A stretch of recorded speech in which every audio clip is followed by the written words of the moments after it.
양성하시는 하느님, 그리스도인의 하느님은 양성하시는 하느님이십니다.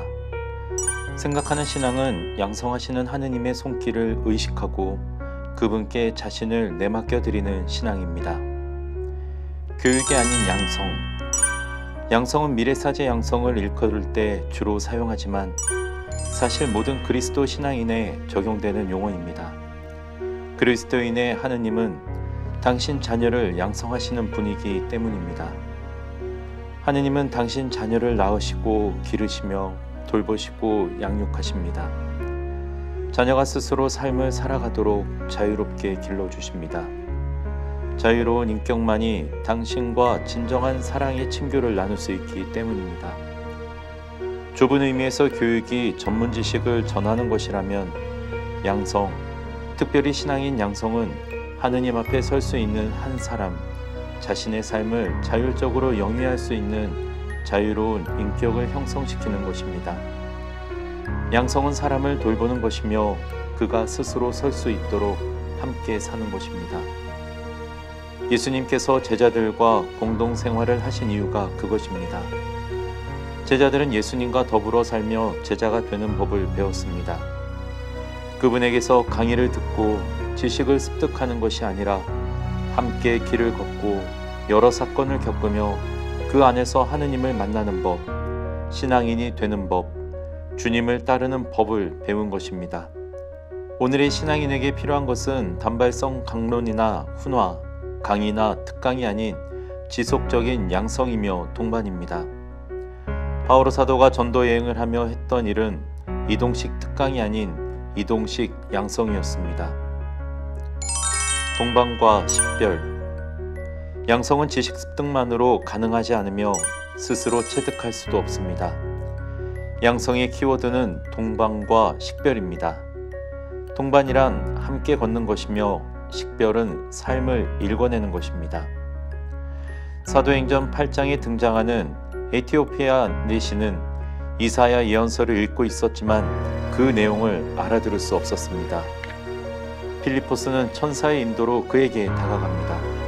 그리고 그와 대화하며 예수님에 관한 복음을 통해 그가 이사야 예언서의 말씀을 이해하도록 빛을 밝혀줍니다.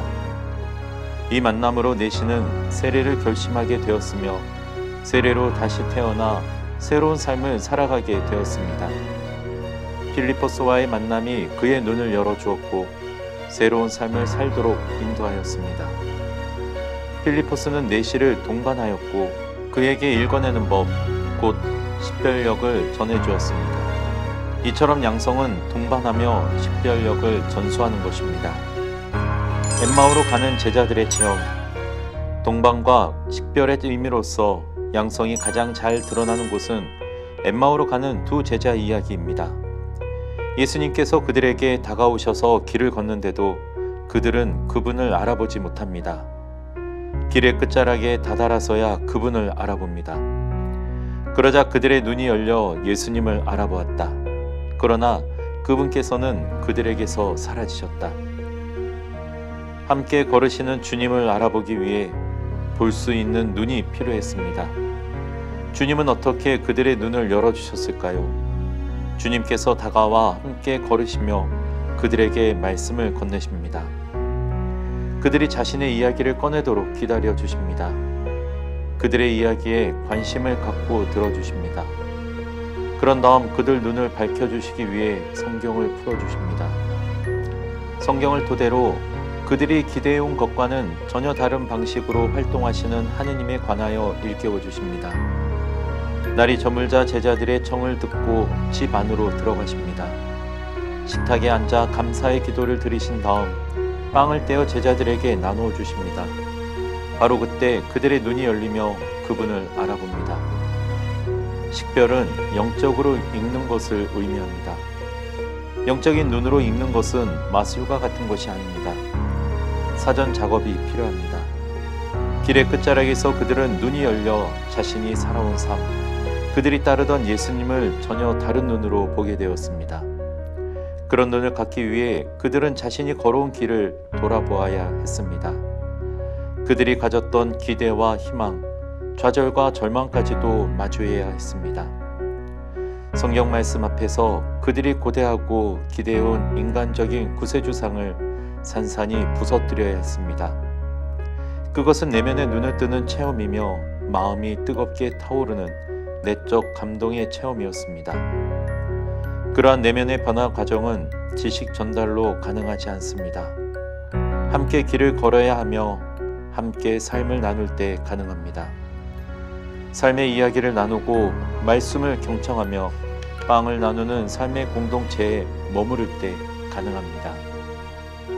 교회 안에서 양성하시는 주님, 주님께서는 오늘도 교회 공동체에서 함께 걸으시며 나를 양성하십니다. 2000년 전 제자들에게 하신 것처럼 오늘의 나를 한 인격적 주체로, 하느님 앞에 선 자유로운 인격적 주체로 양성하십니다. 그분은 나를 동반해 주시며 눈을 밝혀 주십니다. 나 스스로 볼 수 있도록 말입니다. 말씀과 성사를 통해 주님은 오늘 나에게 실제로 다가오십니다. 그 안에 나를 향한 그분의 말씀, 그분 사랑의 눈길과 몸짓이 녹아들어 있습니다. 주님은 공동체를 통해 양성하십니다. 내가 속한 공동체, 나에게 신앙을 전수한 공동체 안에서 나를 일으켜 세우시고 양육하시며 성장시켜 주십니다. 과연 나는 교회 공동체에서 나를 양성해 주시는 주님의 손길을 의식하고 있는 건가요?